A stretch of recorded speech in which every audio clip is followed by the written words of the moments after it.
हरियाणा की 10 संसदीय सीटों पर किसका दम प्रभावी रहेगा, इसका सही मायने में 4 जून को मतगणना के दौरान ही पता लगेगा। सियासत पर सट्टे का दांव लगाने वाले बाजार और विभिन्न टीवी चैनलों पर प्रसारित किए गए एग्जिट पोल की माने तो इस बार हरियाणा परिवर्तन की खातिर इंडिया गठबंधन को लाभ देता नजर आ रहा है।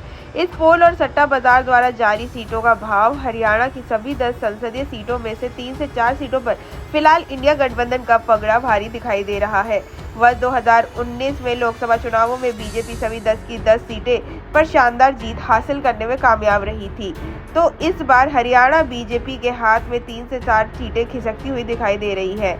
सट्टा बाजार के अनुमान कुल 10 में से 4 सीटें इंडिया गठबंधन की हिस्सेदारी में जाती हुई दिखाई दे रही है, जबकि करनाल, गुरुग्राम, अंबाला, फरीदाबाद में बीजेपी मजबूत स्थिति में है।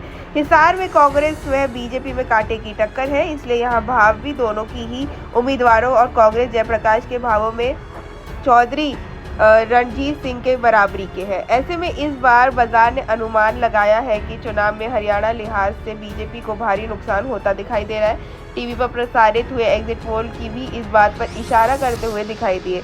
अहम बात यह है कि पोल्स के सामने आने से पूर्व सट्टा बाजार के भाव कुछ और थे। पोल के आने के बाद इस बाजार के भाव में बदलाव आता हुआ नजर आ रहा है। सोनीपत सीट कांग्रेस के लिहाज से काफी मजबूत मानी जा रही है। मसलन इन तीनों पर कांग्रेस उम्मीदवारों की ही जीत मानी जा रही है। सिरसा व रोहतक में जीत की बजाय वोटों की मार्जिन के भाव बाजार द्वारा जारी किए हुए हैं। इसके सबके बीच टीवी चैनल के एग्जिट पोल जहां प्रदेश की 10 सीटों में से 7 बीजेपी, 3 कांग्रेस के जीतने का अनुमान लगा रहे थे, वहां सट्टा बाजार 6 बीजेपी, 4 कांग्रेस का जीतने का भाव दे रहे हैं। इसी प्रकार भिवानी और कांग्रेस में बीजेपी के कांटे का मुकाबला माना जा रहा है।